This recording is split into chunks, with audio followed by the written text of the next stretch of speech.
জানি কদম ফুল হয়, কিন্তু কদম ফুলের ডিজাইনে যে পিঠাও খাওয়া যায় তা আগে জানতাম না। তাদের জন্য এই ভিডিওটা। হাই বন্ধুরা, আমি ইশাশ্রী কুকবুক রান্নাঘর থেকে চলে এসেছি। তো তোমাদের জন্য আরেকটা পিঠা রেসিপি নিয়ে এসেছি, আর সেটা হলো কদম পিঠা। আর বন্ধুরা, ভাদ্র মাস মানে তালের রকমারি পিঠা, আর পিঠা খেতে তো মানে ছোটো থেকে বড় সবাই খুশি হয়, আর আমার বড় মার সাথে খুবই খুশি। তো চলো আজকে কীভাবে আমি কদম পিঠাটা বানাই তোমাদের সাথে আমি পুরো ভিডিওটা শেয়ার করবো। বন্ধুরা, কদম পিঠা বানানোর জন্য আমি রান্নাঘরে চলে এসেছি। এসে তালটা ধুয়ে তার খোসাটা ছাড়িয়ে নিচ্ছি। বন্ধুরা, সাবধানে কিন্তু খোসাটা ছাড়াবে, না হলে হাতটা কিন্তু কেটে যেতে পারে, তার মধ্যে প্রচণ্ড ধার থাকে। তো খোসাটা ছাড়িয়ে নিয়েছি। এখন বন্ধুরা, তালের তালের বিচিটা পাল্পটা আলাদা বের করে নিচ্ছি। করার দেখো জন্য বন্ধুরা, আমি এখানে দুটো বিচি এরকম হয়েছে। একটা ঝুড়ি নিয়ে নিয়েছি। তো এটা দিয়ে আমি তালের পাল্পটা বের করে নেব। আপনারা চাইলে আপনাদের কাছে যেটা থাকে এটা দিয়ে পাল্পটা বের করে নেবেন। তো এখন একটু জল দিয়ে দেব।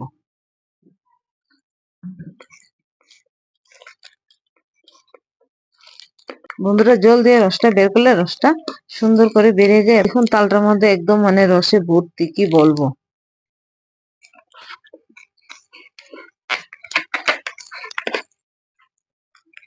বন্ধুরা, আমি তালের পাল্পটা বের করে নিয়ে নিয়েছি। আর দেখুন তালের বিচিগুলো কত বড়। এখানে তালটার দুটো বিচি হয়েছে, তো আমি এখানে একটা চেলে নিয়েছি আর একটা রয়ে গেছে। তো একটা বিচি দিয়ে দেখুন কতটা রস হয়ে গেছে। বন্ধুরা, তালের পিঠা মানেই নারকেলের ছড়াছড়ি। তো একটু নারকেল না দিলে কি টেস্টটা ভালো হয়? তো তার জন্য এখন নারকেলটা ভেঙে নেব।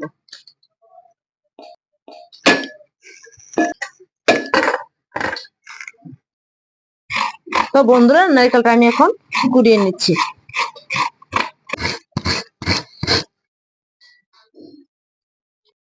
বন্ধুরা, প্রথমে আমি কদম পিঠার ক্ষীরটা বানিয়ে নেব। তার জন্য আমি এখানে কড়াই বসিয়ে দিয়েছি। 500 গ্রাম দুধ নিয়েছি, গরুর দুধ। দুধটা আমি জাল দিয়ে দিয়েছিলাম আগে। তো এখন দুধটা দিয়ে দেব।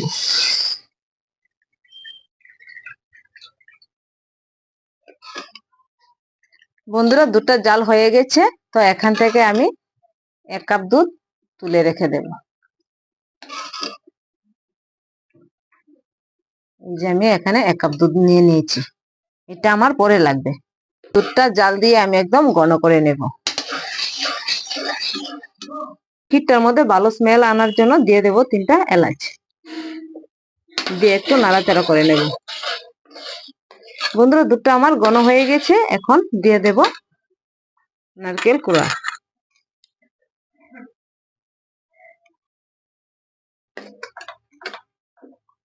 এখন দিয়ে দেব 3 টেবিল চামচ চিনি।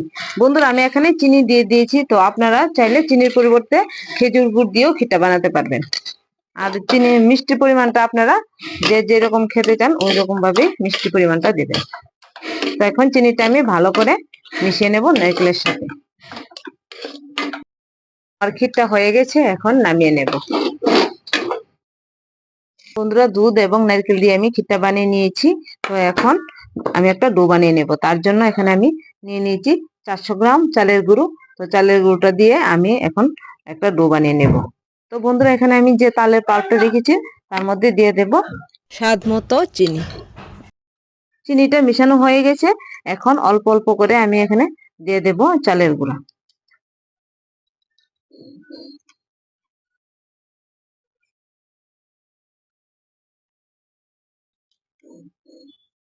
আবার অল্প দিয়ে দিয়েছি।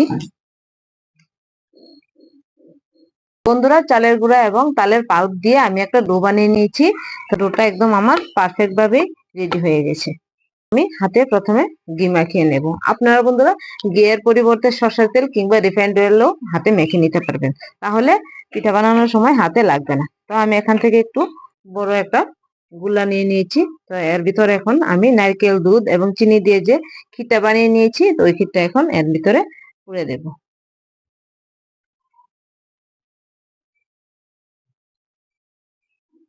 পুরটা দিয়ে আমি তার মুখটা বন্ধ করে এখন আবারও গুল করে নেব। বন্ধুরা, কাজটা কিন্তু আপনারা একদম হালকা হাতেই করবেন, বেশি জোরে চাপ দিলে হবে না। সুন্দর করে একদম রসগোল্লার মতো গোল করে নেব। এইভাবে সবগুলো পিঠা বানিয়ে নেব। বন্ধুরা, কদম পিঠার যে পাপড়িগুলো, সেই পাপড়িগুলো এই পিঠার মধ্যে শেপ দেওয়ার জন্য এখানে আমি বাসমতি চালটা আগে ভিজিয়ে রেখেছিলাম। তো জলটা ঝরিয়ে এখন নিয়েছি। তো পিঠাটা বানানো হয়ে গেছে। তো এর মধ্যে দেখো কি সুন্দর করে আমি চালটা লাগিয়ে নিচ্ছি, যাতে খুব সুন্দর ফুলের মতো হয়। জলটা গরম হয়ে গেছে। এখন দিয়ে দেব পিঠাগুলো। খুব সাবধানে বন্ধুরা পিঠাগুলো দিতে হবে। বন্ধুরা পিঠাগুলো একটার সাথে একটা যাতে না লাগে, তো সেভাবেই একদম একটু দূরে দূরে পিঠাগুলো দিতে হবে, কারণ সিদ্ধ হওয়ার পর যে চালগুলো আমরা দিয়ে দিয়েছি এটা একদম ফুলে বড় হয়ে যাবে। এখন ঢাকা দিয়ে দেব। পিঠাগুলো সিদ্ধ করার জন্য গ্যাসের ফ্লেমটা মিডিয়াম টু লো রেখেই পিঠাগুলো সিদ্ধ করতে হবে। বন্ধুরা তোমরা তো জানো কদম ফুলের মাঝখানটা একটু অরেঞ্জ কালার হয়, তো তার জন্য পিঠা যখন হাফ সিদ্ধ হয়ে যাবে তখন আমি অরেঞ্জ কালারটা দিয়ে দেব পিঠার মধ্যে। তো চলো কিভাবে আমি অরেঞ্জ কালারটা মিশিয়ে নিই। আমি যে বন্ধুরা দুধটা রেখেছিলাম হাফ জাল হওয়ার পর, সেই দুধটা এখন আমি বাটির মধ্যে অল্প ঢেলে নেব।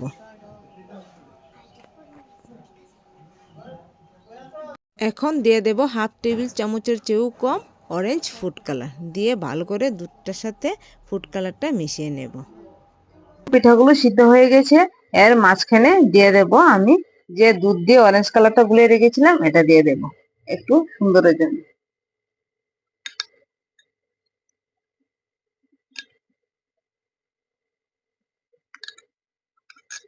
এখন ঢাকা সরিয়ে দেখব পিঠাগুলো একদম সিদ্ধ হয়েছে কিনা। বন্ধুরা দেখো পিঠাগুলোর কি সুন্দর কালার হয়েছে। তো এখন নামিয়ে নেব, সিদ্ধ হয়ে গেছে। বন্ধুরা পিঠাগুলো সিদ্ধ করার পর দেখো একদম অরিজিনাল কদম ফুলের মতো লাগছে, যেরকম যে গাছ থেকে সদ্য পাড়া হয়েছে কদম ফুল। তো পিঠাগুলো কীরকম হয়েছে তোমরা একটু দেখে বলো। পিঠা আমার সিদ্ধ করা হয়ে গেছে। আর বন্ধুরা এই পিঠাটা প্রথম থেকে শেষ অবধি তোমাদের আমি স্টেপ বাই স্টেপ দেখিয়ে দিয়েছি যে কীভাবে পিঠাটা বানালে একদম পারফেক্ট হবে। তো অবশ্যই কিন্তু আমার এই স্টেপটি ফলো করে তোমরা বাড়িতে পিঠাগুলো বানিয়ে নেবে। তো বন্ধুরা পিঠা বানিয়ে নিয়েছি, তো এখন একটু খেয়ে দেখো তো কীরকম হয়েছে।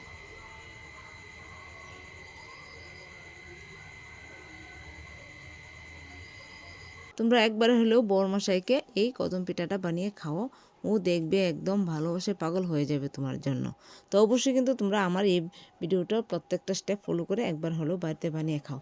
আর বন্ধুরা তোমরা যারা আমার ভিডিওটা ফেসবুক থেকে দেখছো তারা আমার পেজটাকে ফলো করে দেবে, আর তোমরা যারা বন্ধুরা আমার ভিডিওটা ইউটিউব থেকে দেখছো তারা আমার ইউটিউব চ্যানেলটাকে সাবস্ক্রাইব করে দিয়ে এইরকম নিত্য নতুন ভিডিও দেখার জন্য অবশ্যই আমার পাশে থাকবে। তোমরা ভালো থাকো, সুস্থ থাকো। বন্ধুরা তোমাদের অনেকের মনেই প্রশ্ন থাকতে পারে যে এখন শীতের সিজনে আমি এই তাল কোথায় পেলাম। বন্ধুরা ভিডিওটা আমি ভাদ্র মাসে বানিয়েছিলাম, কিন্তু এডিট করতে পারছি না বলে ভিডিওটা এক্ষুনি আমাকে এডিট করে পোস্ট করতে হলো। টাটা।